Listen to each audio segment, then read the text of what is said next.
what's up, zoners? We're talking big, free agent, winners, and how they will impact your fantasy football draft. We're going over 10 of them, man. So stick around, have some fun. If you see big fat wieners over my head, I don't know what to tell you, dude.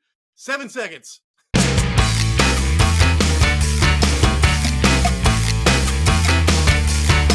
can do it!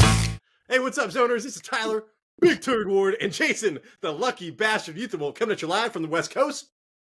And this is the Fantasy Red Zone. We have an amazing episode today, man. I love shit that impacts our fantasy football drafts, man. I'm already pumped. Only 1 in 10, Jason, like 1 in 12 people won last year. The other ones are already hungry for next season, man. You're reveling in your championships. I'm like, let's get this shit going, dude. I want a new team. Give me that mock draft. We're talking about stuff that impacts that directly today, Jason. But before we get into that, would you please tell the public how they can help the show? Because we need it more than ever. Blink twice, Jason, if we need help.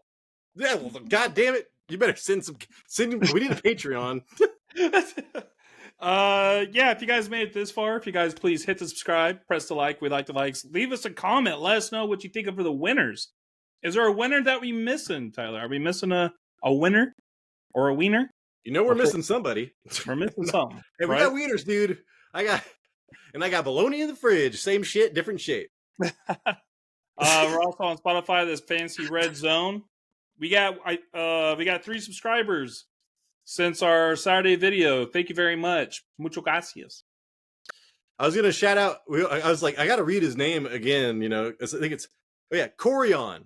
21, 20. Was it 21, 21? 21, 21, man. I wish I was 21.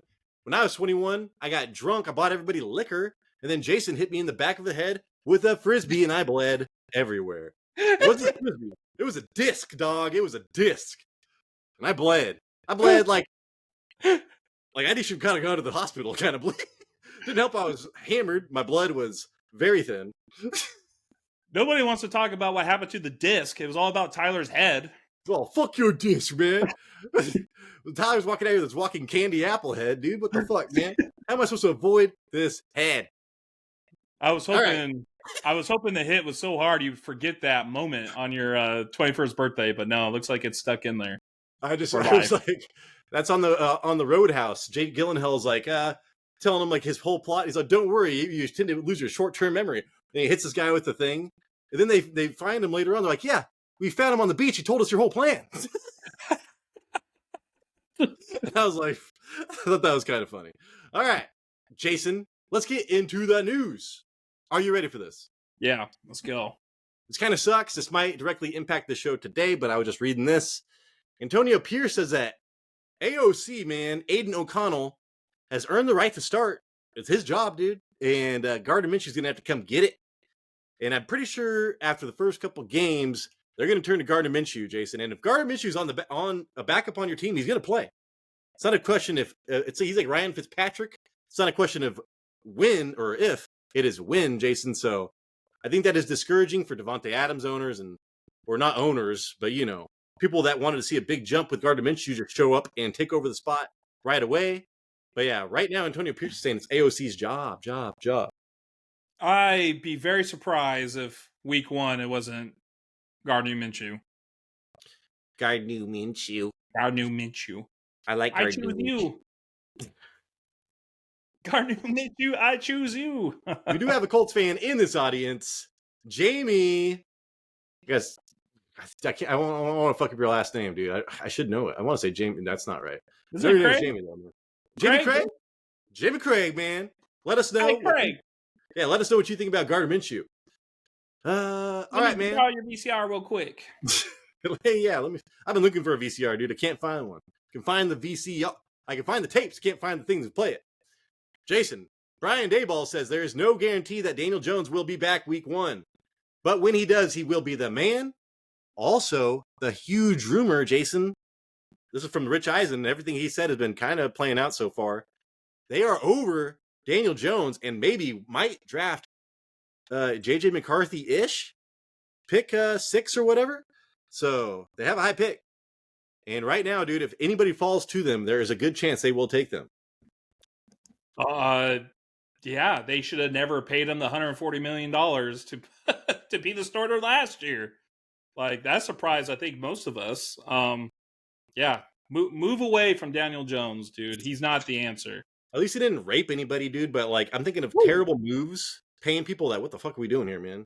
Deshaun Watson, and we got and this is like, oh, I mean, I'd much rather have Daniel Jones on my team than the whole Deshaun Watson bullshit.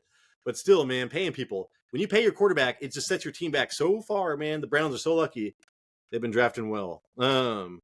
Jason, NFL bans the hip drop tackle. It happens on about 1% of tackles. It happened 230 times last year. That's about once a week. 15 players missed time to those, so 230 tackles, 15 players missed time. That is actually surprisingly high, man, when you compare that to like just regular tackles to players that get injured and miss time to those tackles. They say it is 20 times the rate, Jason. So apparently this is like a really bad in rugby. Rugby's outlawed this shit for a while. And they said they're gonna throw it's gonna be mostly fines and then turn into flags, 15-yard flags, Jason. So just another bullshit thing for the defense to have to worry about, but I do kind of understand it. Yeah, this kind of pisses me off. I was like thinking about this on the way home today, because I'm like, I bet Tyler's gonna bring this up, and it's like, I understand player safety to the extent of like concussions, because that could really, I mean, we're seeing what happened when people have the CTE. It could get to the point where they're death by suicide later on in their life. But in the end, these players are getting paid millions of dollars, and like these tackles, they rolled their ankle, and it's like they know the consequences from Pee-wee of what can happen with injuries, and like I said, that's why they get paid all these millions of dollars, but they just keep taking it away from the defense. No wonder this is an offensive league now with passing and everything because of all these damn rules. Well, Jason, scoring is down. Scoring was down this last year. I knew that because quarterback play, dude. It was like 62 different fucking quarterbacks played. So this is just they needed to find something, and this is one thing right here. But when you were saying that, I was just thinking, like, yeah, dude, I guarantee there's more hip drop tackles in college, even more in high school. Like, as you get up, man, you have to worry about it less. So, I mean, these guys have been dealing with it their whole fucking lives, man. Like, you are getting paid. Guess what, dude? You get to fucking sit on you get to go through rehab for your dislocated shit. But if you're a fringe player, dude, and it's like, it sets you off to the side, and then you might get dropped. Like, I do understand where it could cost people their careers. Jason, let's go. Tom Pelissero, dude. I do not like Tom Pelissero. I like Daniel Jeremiah. Tom Pelissero fucking cares so much about how he looks like. He needs to care more about foosball, Bobby. Hey, Happy Gilmore 2 is coming out soon, Jason. Tom Pelissero says that he's hearing JJ McCarthy, Jason, pick number 2 to the Washington Commanders. I hope to God that happens, because I do not want the Vikings to get JJ McCarthy. I want Michael Penix, man. If we're going to trade up, just get Michael Penix. Just get Michael Penix, man. I do not want JJ McCarthy. Please, Commanders, get JJ McCarthy. Guns don't kill people. I do. That's off of that huge dude off of Happy Gilmore. Yeah. Why don't you? Oh my God. Yeah.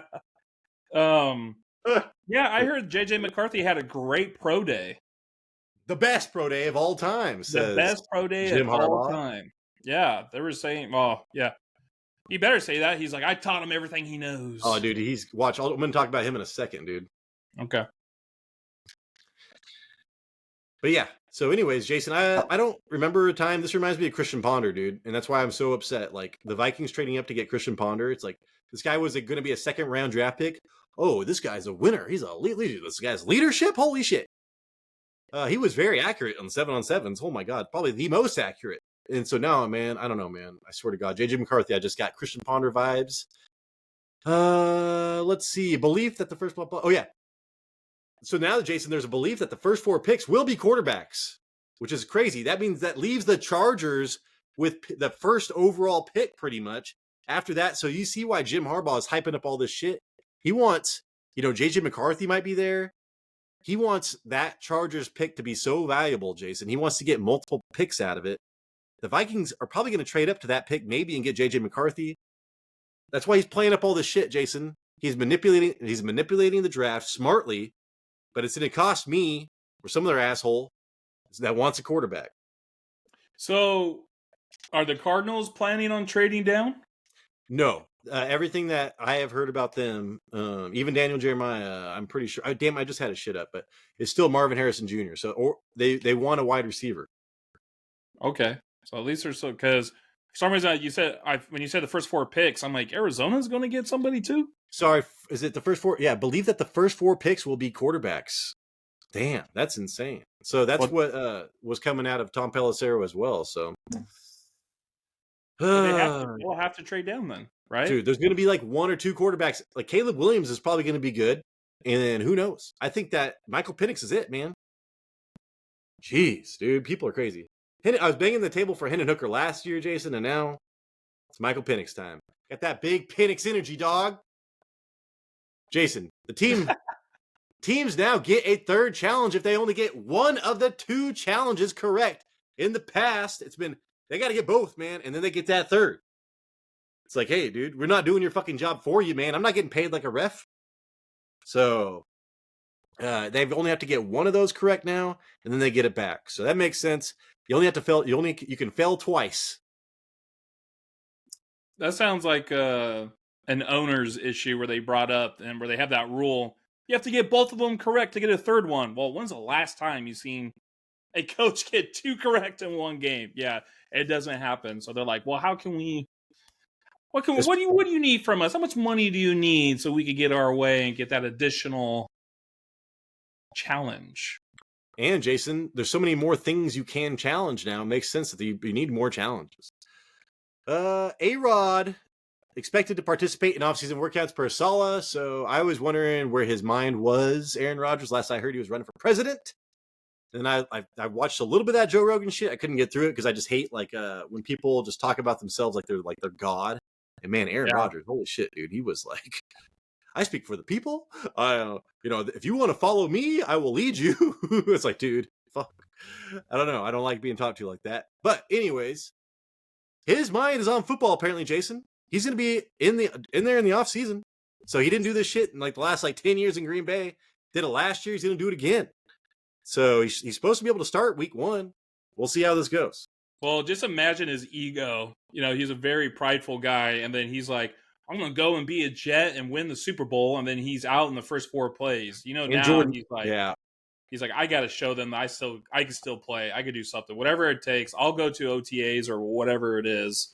That's right, Jason. And a huge part of that is Green Bay having success with Jordan Love. I mean, Jordan Love now sounds so confident. Just listen to his interviews now compared to last year. So yeah, man, he's probably jelly.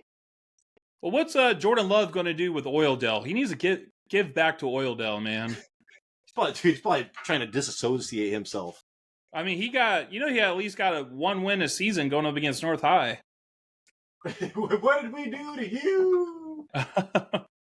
Hey, dude, we went to a terrible, terrible high school, but we had generational talent our year, man. We beat everybody. I didn't play because I would have died out there. I was like, I'll play baseball. I have to, 90 feet? I could run 90 feet. We had that tight end, that 6'7" tight end, dude, Seth Baker, Jason. I still think about him. He was like, because I got bullied, and I was like, here comes this. We were in the same math class, he was like way ahead. I don't know. Anyways, and I had to help him out in math and stuff. But we'd always walk to baseball together, and man, he was so cool. And if he would have saw me getting bullied, and stuff, I bet you he would have got my back. He was surprisingly not what you think. Super nice guy, Seth Baker. He should have been in the NFL, dude. Rob Gronkowski, man, literally the same personality too. He was Rob before Rob. Well, he got chicks pregnant immediately. So Rob Gronkowski probably wore a condom, dude. Seth Baker, same dude, no condom. He's like, I gotta get a real job now. Oil fields. So, Jason, let's go. We got number 10. I'm starting it off. Okay. Oh. Let me see this. Oh yeah, I wrote the numbers down to him. I think this is actually bigger than number 10, Jason. So this guy right here, man, wide receiver 47. In the year last year, he was injured, so that's why you're like, wide receiver 47. Why the hell are we even talking about this dude, man? He was wide receiver 17 weeks 2 through 12. I just spit. 2 through 12. That's a big deal, man. That's like the meat of the season, man. Not just the beginning, but into the meat. Then he got injured, and all that went out the window, man. 11 points per game before the injury, and he had to share the spotlight with the guy that got targeted like 150 times, dude. He had a 21% target share and had the higher target rate between him and that aforementioned 150 target guy, Calvin Ridley, when both were fully healthy. Calvin Ridley went to the Titans, Jason, got a bunch of money. Hey, Gabe Davis came over from the Gabe Davis, man. Look at his stat. Yeah, came over from the Bills, and I was like, oh, I want to see like how many games he played, and he didn't miss that many games. It looks like he missed 7 games. Zeros, 0, 0, 0, 30, 0. That fool. When do you fucking start him, dude? You will get either a wide receiver a wide receiver 1 number, or a wide receiver 1,000 number, as in 0. It's fucking crazy, dude. And Zay Jones is still a free agent. So right now, man, Christian Kirk, Gabe Davis, Calvin Ridley, 136 targets, man. That's the same as Mike Evans. So that was a huge focal point in that offense. Like if Mike Evans left, what do you think we'd be saying about Chris Godwin, man? This is Christian Kirk, who is already has that rapport with Lawrence. They need a bounce back year. I just watched. Go watch near touchdowns. Trevor Lawrence on YouTube. There was like 30, dude, like drop passes, just everything, man. Everything went wrong for Trevor Lawrence last year, and he still did okay. Watching that video makes me think that Trevor Lawrence is due for a bounce back year, and Christian Kirk, dude, is going to be a wide receiver 1 next year. I think I'm going to have him ranked around 18 to 20, I think. Yeah. Do we know what happened with Zay Jones? Is he still on the team? Yeah, sorry, I said it. He's still a free agent right now. So okay. Buffalo is actually saying that they would, because Zay Jones came from Buffalo, and they're like, all the comments were like, dude, Jason, we'll take Zay Jones back. Why don't we release Gabe Davis? We want Zay Jones. So Buffalo Bills don't even want Gabe Davis. So there you go. Yeah, so the only person who has a lot of production with Trevor Lawrence on that team is Christian Kirk.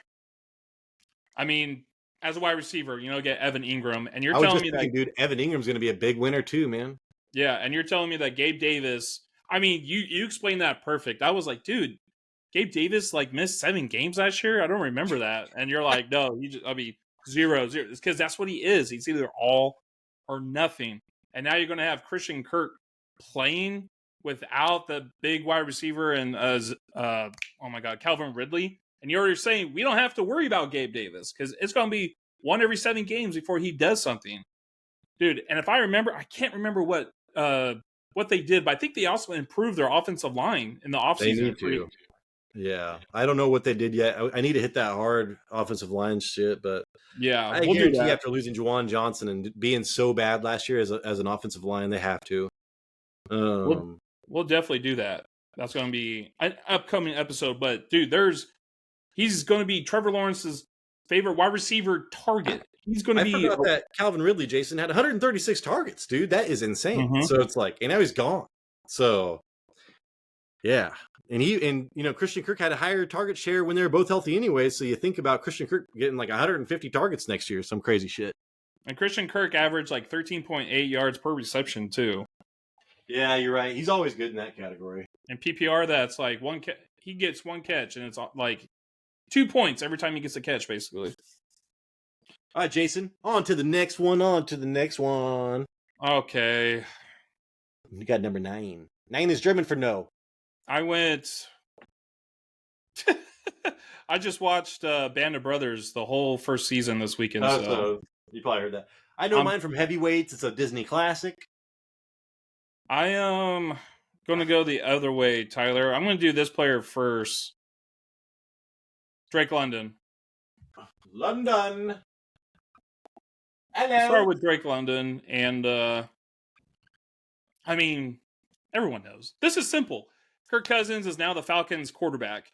He was a top 10 in accuracy and efficiency last year.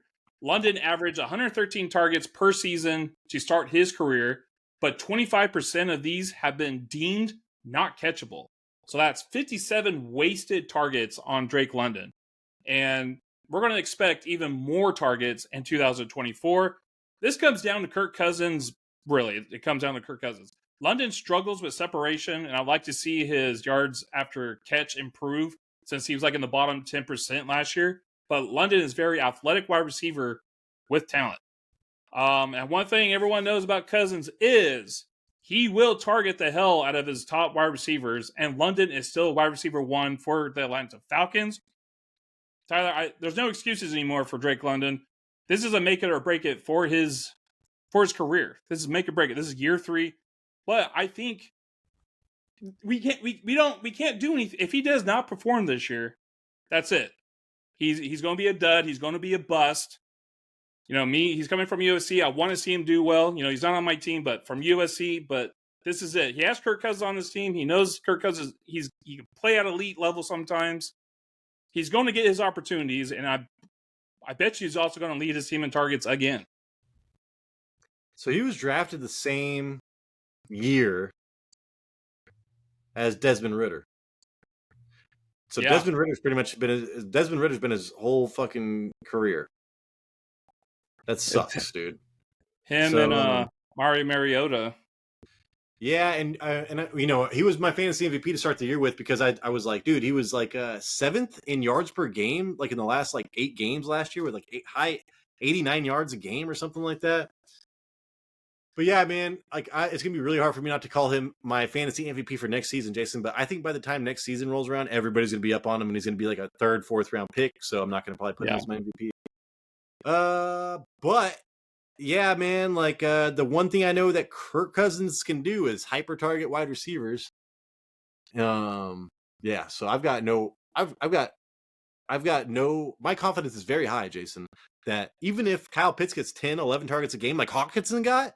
I bet you Calvin Ridley will still, or not Calvin Ridley. Drake London will get 10 plus targets a game. He will be the most targeted person on that team. He will be the Justin Jefferson. And he's coming.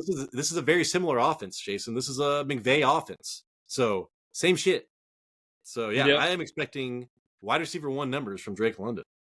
I mean, it's very simple. It just comes down to he's getting a large upgrade at quarterback. He's going from Desmond Ridder, Taylor Heineke, to Christian Kirk, who's made more money in his lifetime than Tom Brady. Who would you rather have, Jason, on your fantasy team? Who's going to be drafted higher, Drake London or Christian Kirk? I would go with... I think I would go with... Sorry, man. That's kind of hard. I was thinking who... Atlanta right now is still considered to have a top 10 offensive line. London's going to be the higher draft pick. The higher draft pick. It would be... I'm thinking I wouldn't mind having Kirk, dude. I think Kirk's going to be a target of ours. I wouldn't mind getting Kirk too, man. But if I get a chance to get Drake London at a good value, ADP, dude, I was snap. Dude, we're talking. It's gonna be top of 3rd round. Jason will be good because you're gonna have to get him in the 2nd round, maybe. But I bet you by the time this shit rolls around, man, wide receivers are gonna be hype. It'd be in the 3rd round, and I think it might be. I don't know. We'll have to think about that later. All right, man.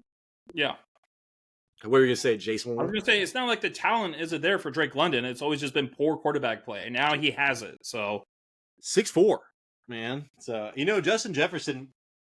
He's been really unlucky with his touchdowns. When I think of Kirk Cousins, I don't think of throwing a lot of touchdowns. I just think of a lot of targets and a lot of yards. Yeah. All right, man. Number 8. This guy was the bane of my existence last year. I was about to fucking quit watching football, but guess what, man? I couldn't because if I wasn't in first place for so long because of this guy for a while, dude, fuck this guy, man. I just sat down. I was like, as soon as I started talking, I was like, I've been in flashbacks. When I didn't know if I could start this guy or not should I trade this guy? I ended up trading him, Jason, and then he got 39 points or something like that.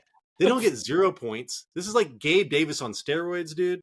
He does have a little bit higher floor. He gets targets at least. Devontae Adams, Jason, was wide receiver 10.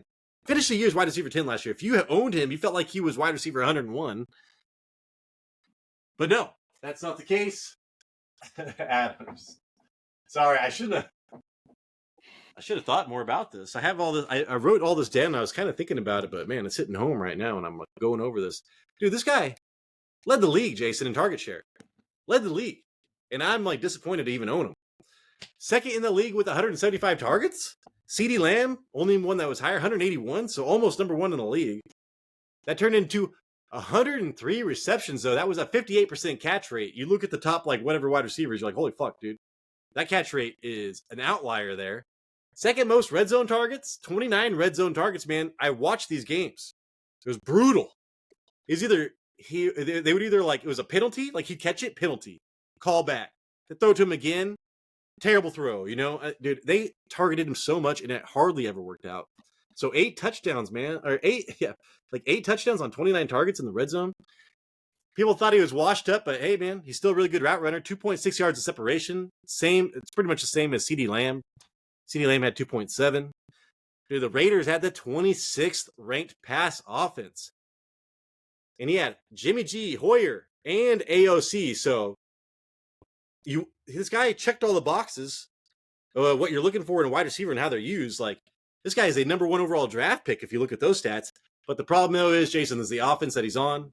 It's like he's a one-man show on a shitty offense, which is good for a wide receiver too, kind of, I guess. And then, yeah, man, his quarterbacks were god awful. And when Jimmy G was in there, he targeted Jacoby Myers, Jason. Jacoby Myers was getting more points than Devontae Adams. So I know. I was happy when Garoppolo went down. You traded for Jacoby Myers, Jason. Yeah. And you got me like 2 games, and then Jimmy G went out, and I was all FML. Dude. So here we go. This is where the tide has turned. Here we go. Garoppolo went to the Rams to be a backup, and Minshew came over to the Raiders. I just talked about AOC getting the crack at the starting job, so that does suck. That does damper things a little bit, man. But Minshew, let's see, posted top 5 accuracy versus zone, 16th versus man. I was watching those games, Jason, versus Aiden O'Connell's probably 61st versus man, and you know, top bottom 5 versus zone. Like, he was terrible, dude. Like, AOC was setting people up for like broken fucking necks. And then we're looking at let's see Gardner Minshew's number 1 wide receiver last year, Jason, was Michael Pittman Jr. He was wide receiver 13, and he's not nearly as talented as Devontae Adams. He was being ninth in targets with 156. That was 10 targets per game, and he had a 30% target share. So, dude, Gardner Minshew does not mind hyper targeting a wide receiver. Dude, so yeah, Michael Pittman Jr. had the 4th highest target share, and then Devontae Adams had the highest, Jason. So Devontae Adams, as long as Gardner Minshew is in there, is going to have a huge season. But if AOC is in there, he's going to give you a huge headache. I was trying to actually hurry up and like look this up because this guy was like on Devontae Adams was one of your frustrating players of the season, and it's because of the crazy roller coaster ride that he took you on, Tyler. You say like 30 points one game, 0 points another, 30 points one game. It was just like up and down, up and down. I wanted to look because like, yeah, AOC, he was a quarterback ending last year. They're saying he's a starter now. You know he's going to target Devontae Adams. That's all he does. This is literally the Raiders' game plan. It's run, pass to Adams. Run, pass to Adams. But the problem was O'Connell couldn't get the ball to Adams. His accuracy was crap. And I wanted to look how many of those targets were deemed uncatchable, because I bet you it was a lot after watching those games, because you could just see Devontae Adams just like not really burn somebody, but his route running is still elite level, and he could get open off doing that. And then he's wide open, and then he's overthrown or underthrown, whatever. You throw in Gardner Minshew, I choose you. That's an upgrade for him. That's something who's accurate. He knows Adams is the guy. Gave it to Adams. He's going to be open on that 3rd down play. He's going to have more catches this upcoming year than he did last year. Yeah, I mean, last year's worst case scenario on that offense, and they didn't get anybody in free agency, Jason, that would worry you. So, yeah, man, totally, man. Devontae Adams, he's going to be going in the 2nd round, probably. I don't know if I would draft him. I don't know. I would either. I mean, in the second round. Yeah, I'm sure he'd be worth it, but just my experience last year just kind of ruined it. So I want a year off of the Devontae Adams shit, which means you should go draft him because usually when I take a year off of somebody is when they explode. But I think that Aiden O'Connell and like all this depends on how they start. If they start 0-2, that locker room's gonna be like fucking put in Gardner Minshew. Okay, Right, I'm seeing his catchable target rate was 66.9%. That doesn't seem terrible. Like I said, his catch rate was like 58%, so that's what sucked. All right, dude, you ready for the next one? Yeah. Number 7. I'm gonna go. I hate that I have to talk about this guy, dude. And Kyle Pitts. Yeah. I hate that I have to talk about him because I'm over this guy, dude. I'm over him. Damn it. I even wrote my first line. I'm tired of this tight end. Hey, man, Kirk Cousins and tight ends, dude. You can't ignore it. All right. So that's why we're going to talk about it. I'm tired of this tight end being a topic of breakout year. But he has to get a jump like Drake London because Cousins is his quarterback. Even though Pitts played all 17 games in 2023, he was not 100% healthy, according to Pitts, and was still dealing with the effects. Is it effects or affects? Dealing with effects. One's emotional, one's something else. I can't remember what it is. Let's go with affected effect. me. I think affect is emotional. Effect is like not. It's like what you're talking about. Like sound effects. All right. Dealing with the effects from his knee injury in 2022. So, with Desmond Ridder as quarterback, Pitts earned 80. Oh my gosh. Pitts earned 89 targets, but 36% of those targets were not catchable. That's 32 wasted targets, just like the struggles Drake London had that I mentioned before.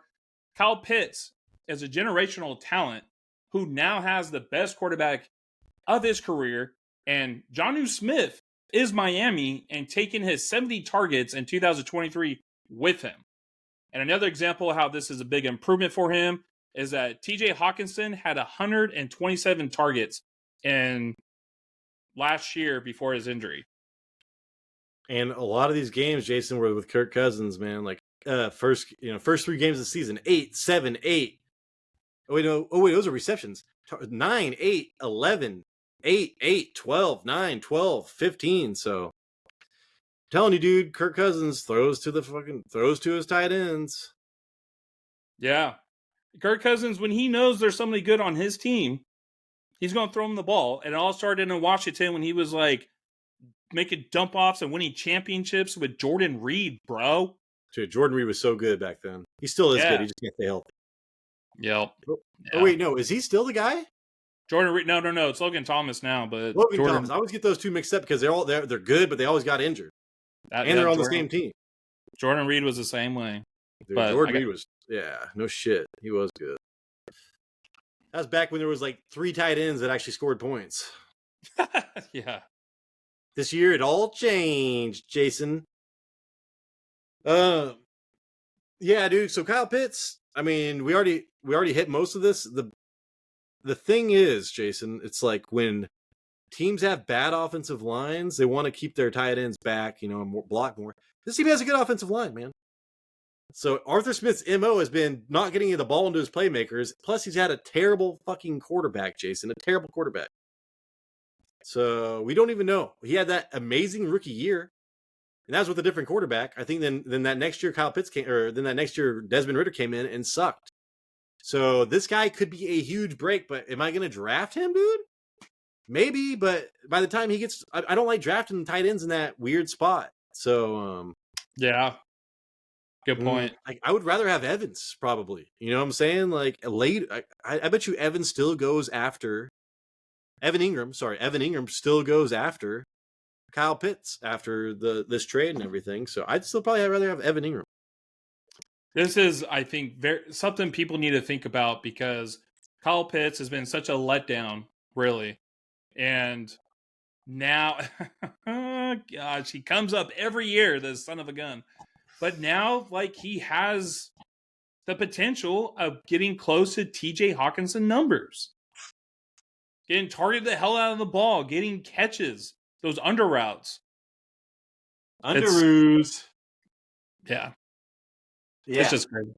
No, you're right, Jason. And he could blow the shit up, man. He could win people leagues, but Yeah. it just, you got to roll the dice to win the game. And I don't know if I'm going to roll that dice.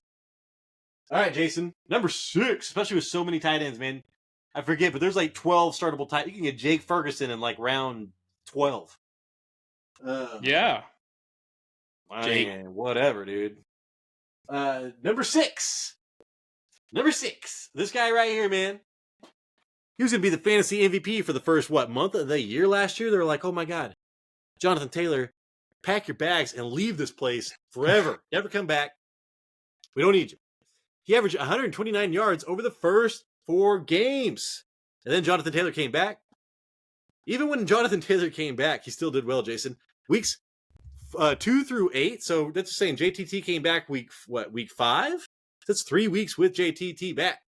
He was running back 4, man. This running back was a backup running back getting running back 1 numbers. So another team saw this and it's like, holy shit, man. This reminds me of a Michael Turner situation, Jason. Okay. Some of that kind of stuff. A really competent backup, takes over the start of the year or maybe has a 4-game stretch where he's dominating.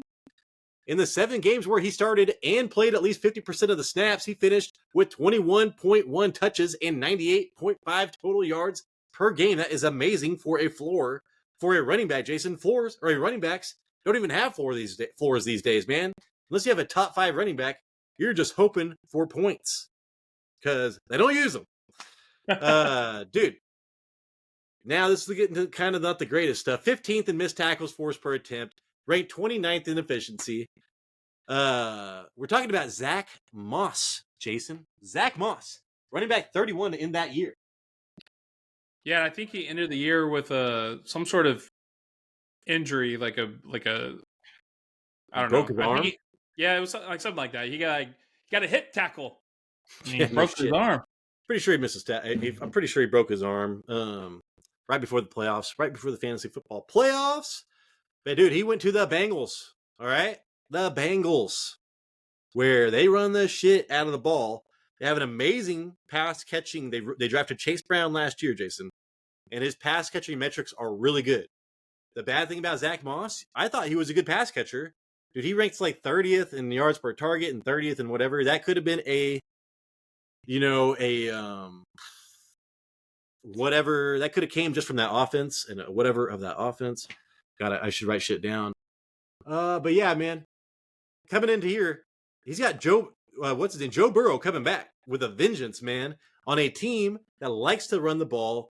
Given there is another running back there, but hey, dude, that hasn't stopped this. I mean, even Gio Bernard was getting points with Joe Mixon on this team. But Jason, we know how inefficient Joe Mixon is. So give Zach Moss that opportunity, man. I'm telling you, he will get 10 plus touchdowns next year. I don't know where he's going to go. I'm hoping I can get him if they don't draft anybody, because it's either going to be Chase Brown or Zach Moss that really benefits from this. Zach Moss, did I say, a 2-year, $8 million? So that's not a lot of money at all. It's not like they're like, hey, dude, we want you to be our starter. Here's, $8 to $10 million a year. No, man, this is $4 million a year, Jason. So there is still some risk. Chase Brown, whatever. But depending on where Zach Moss goes, Jason, I will be in on Zach Moss for my running back 2 to flex. Depending where he goes, right? I am more looking forward to Chase Brown. And I think it's exactly what you said. He's like, they're not paying this guy a whole lot of money. And this guy, he finally had a breakout season last year. And during that season, he was injured for most of the time. And they drafted Chase Brown, who we know can catch the ball. He has some speed on him. I think I might be leaning towards like Chase Brown a little bit later and see what happens. Even just like maybe as a handcuff. Because he was awesome, dude. Yeah, there was a play where he ran like a screen pass, 60-yard touchdown against the Colts last year. Speaking of the Colts. And then it's like, I was like, damn, this guy actually looks good. If only he had a chance with like Joe Mixon was gone. Well, they let him go, and they only brought somebody in, and they're paying him $4 million a year. I don't think that's bell cow money, dude. And Chase Brown was picked round 5, so that's not like a huge investment either. And Jason, Joe Mixon, I should have mentioned this, but I talked about a team that likes to run the ball. He was 5th in the NFL in rushing attempts with 257, man. So, I mean, if you're at 250 rushing attempts, that's pretty goddamn good. So, all that is on the table for Zach Moss and Chase Brown next year. If they don't draft somebody that just really, wows you, like high draft capital, I would be investing in one of these guys, man, because one of these guys are going to help win a championship. I mean, to find a running back, Jason, you had Kyren. It's like to get a running back a workhorse running back late. I had Mostert. It's a huge advantage. It's like one of the biggest advantages you could ever ask for. It really is. And that's a good candidate right there. It really is. All right, man. Next up, number 5. All right, Saquon Barkley. Okay. This is kind of another simple answer. He gets a huge upgrade headed into Philly. In 2023, he ran behind the 30th ranked O-line and now gets top 5, if not number 1, offensive line in the NFL.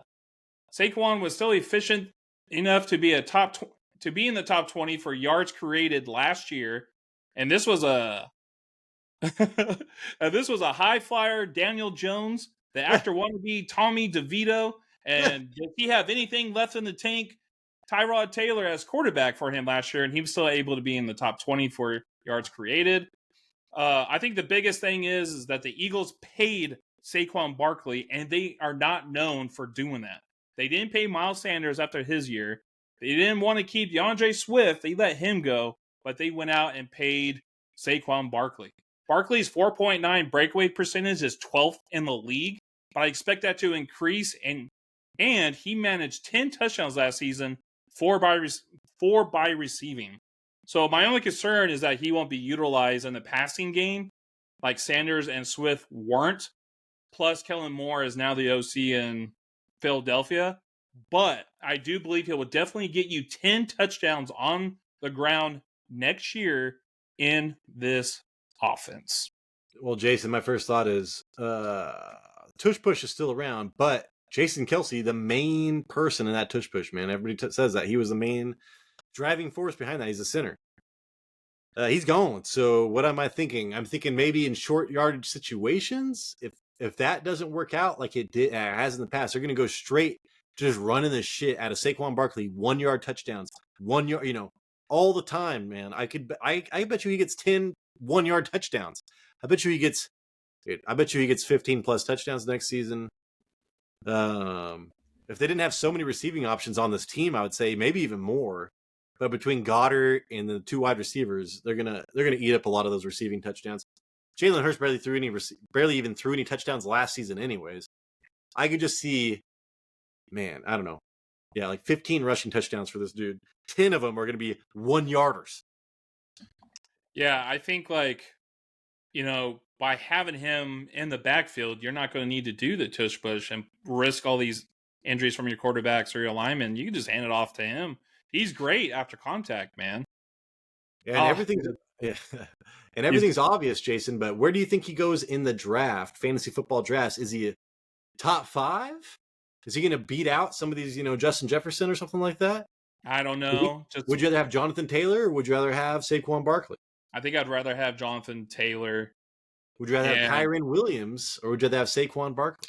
I'd rather have Kyren Williams. And if you look at the running backs that you're telling me is that, they can also catch the ball. And what we've seen out of Eagles defenders, they don't really catch the ball often. Or Eagles running backs, they don't catch the ball. I'm trying to think. It's like Kenneth Gainwell was with their pass catching specialist for a while. Yeah, I mean, last year they didn't at least, so.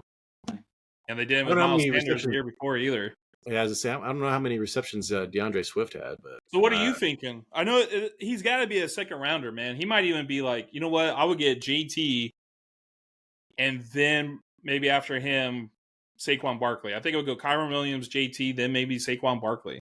Saquon's going into the first round. You think so? Oh yeah.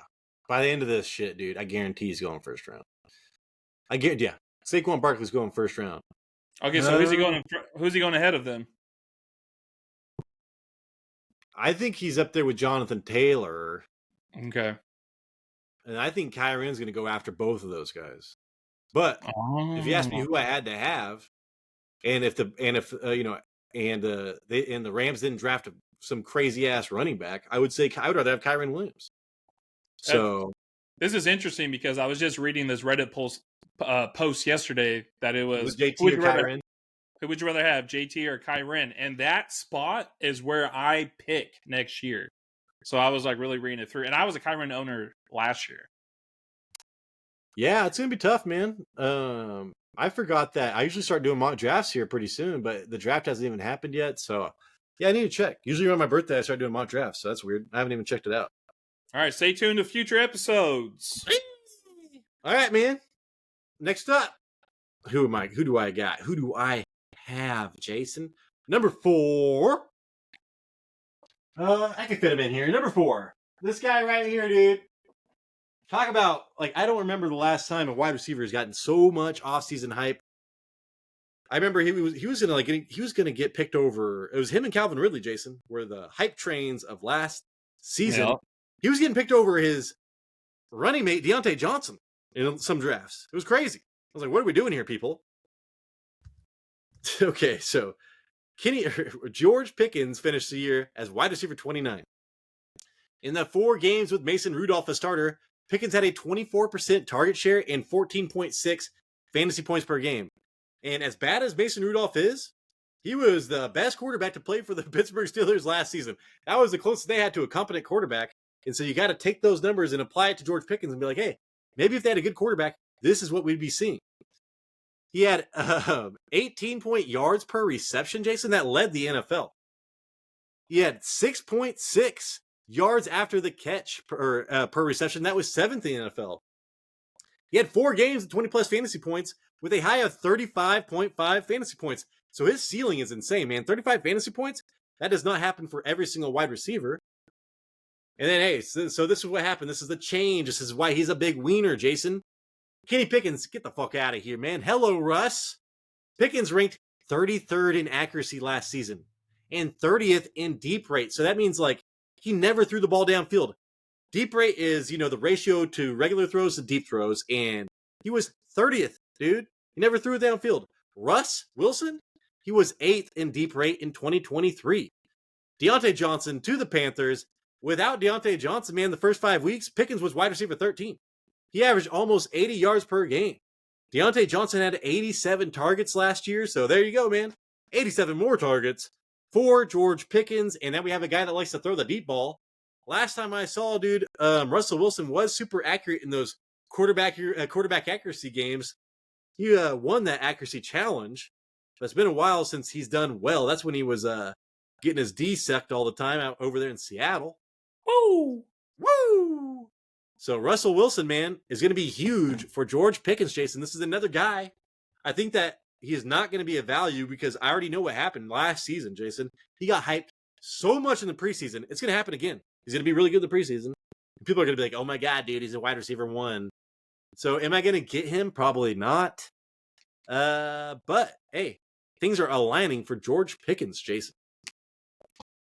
Yeah, his hype was off of that. He had a couple training camp videos. Like, oh my gosh, did you see that catch? And he just kept getting bumped up. So, yeah, they got Pat Freiermuth, who's another big wide receiver that they could throw the ball to over there. The tight end. Yeah, Pat Freiermuth, other than him. Who's another? Oh, I thought you said they've got Pat Freiermuth. He's a big wide receiver they could throw the ball to. And I was like, no. I'm not like, who's another big body? Chase Claypool. Oh, that's right. No. Is he even still playing? This kind of like works out a lot for George Pickens. So Russell Wilson, pressure completion percentage. So when he was under pressure, with that offensive line that they're still trying to improve on, 63.6%. That's 3rd in the league. And his red zone completion percentage was 62.3%. That's 6th in the league. So what I'm seeing right now, blitzing, whatever, you're just lobbing it up to George Pickens in the end zone, in the red zone, have him make those contested catches, come down, I think it kind of sucks because he was hyped up a lot last year. Hopefully that doesn't happen too much this year, so you can get him a late round. But I think he's going to put up touchdowns. He's going to put up touchdowns in this upcoming year. All right, Jason, let's get this under an hour. Let's try to for the fans. All right, I'm going to hurry up. But can you see this profile picture that they did of Russell Wilson on this website? Nobody likes Russell Wilson, man. Whatever. He's got a beautiful wife. What can you say? Okay, right. okay. So number 9, Jason. Josh Jacobs. Or wait, number 2. Oh wait, number 9. Oh shit, no, number 2. All right, number 1. Oh okay, shit. Josh Jacobs Jacobs is the new workhorse running back for the Green Bay Packers because they released Aaron Jones, and A.J. Dillon has shown consecutive seasons that he doesn't play well. So Jacobs had a down year in 2023. Defenses were not afraid of any quarterback for the Raiders, so his 8-men in the box average increased from 2022 to 2023. But now he's playing for a team that is on the rise.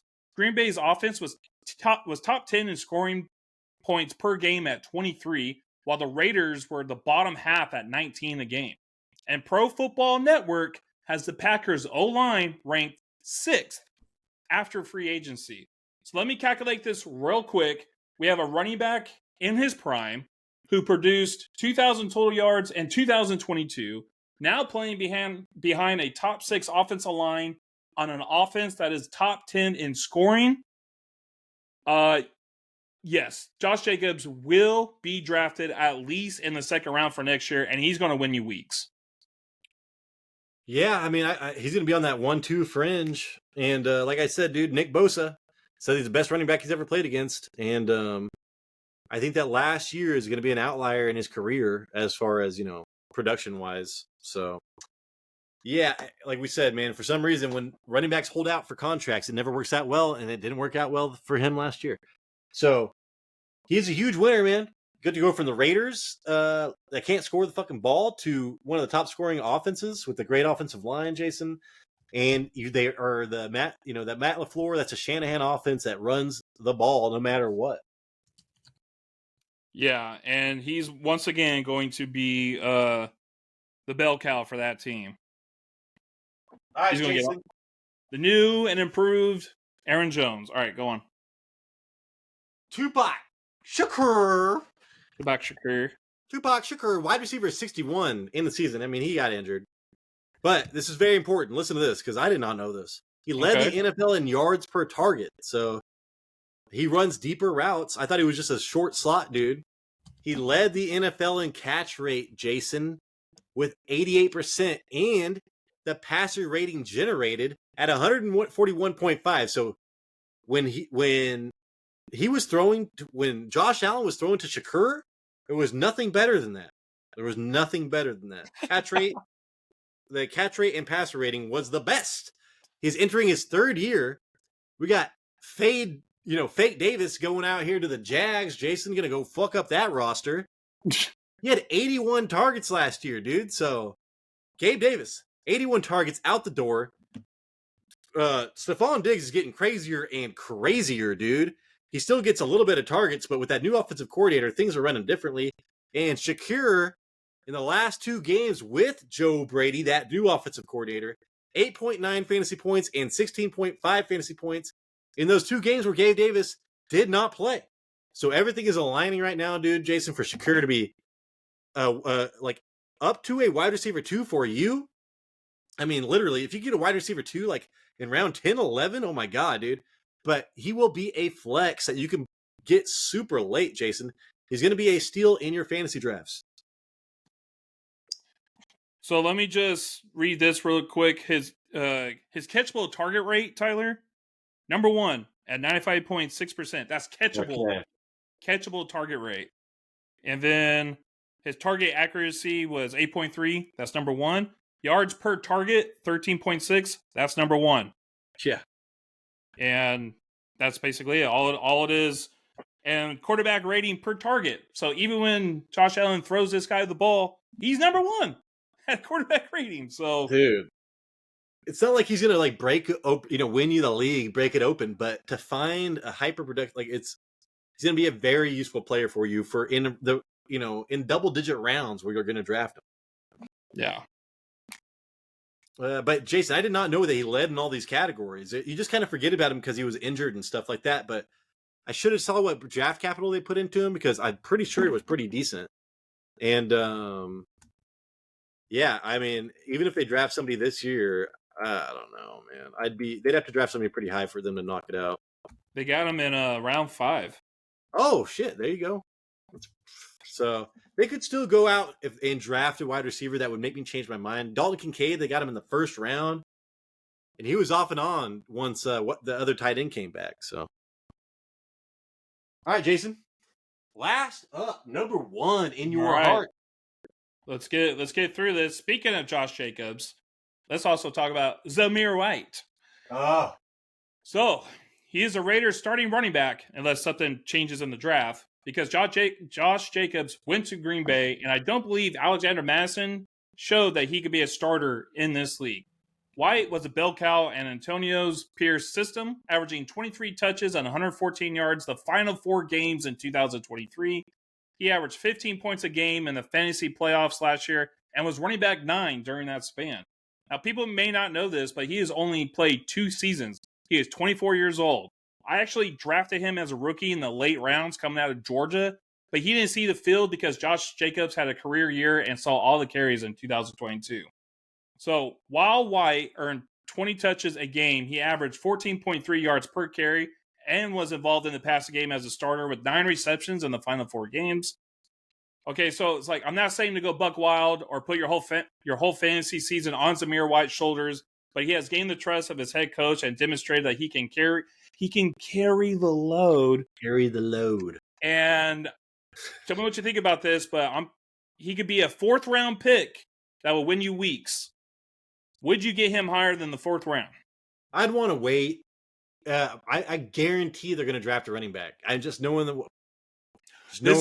I know, but say they did not. Say they did not. Then I would probably get him in the end of the 4th, Jason. He's going to be. I'm trying to think of a player that would be like him. A running back that nobody really thought, like a Miles Sanders on the fucking. Where did Miles Sanders go on the Panthers? You know what I'm saying? Like that kind of shit. So somebody that's not like that great, was an old backup or something like that. But yeah, dude, you're right. He's a huge winner, especially Antonio Pierce staying the head coach there because they're going to want to run the ball. Yep. All right, Jason, that is the show. Thank you so much for watching. Hey, if we missed somebody, please let us know down below, man. We need your help sometimes. We're 2 men and a baby. Jason's got a baby. I don't see it. He holds them up sometimes. 2.5. So anyways, hopefully we earned a thumbs up. Hopefully we earned a subscription, man. Like I'm telling you, we really need likes and subscriptions. It pushes us out there, and we need it. We want to be huge, and that does not happen without you subscribing right now. Jason, please send us out. All right, we got a video coming out Saturday. Oh, no. We got a video coming out Friday. It's live. There will be some drinks drunk in that video. Come join us. It'll be fun. Please. I'll talk to you then. Deuces. This is the Fantasy Red Zone, and we appreciate you.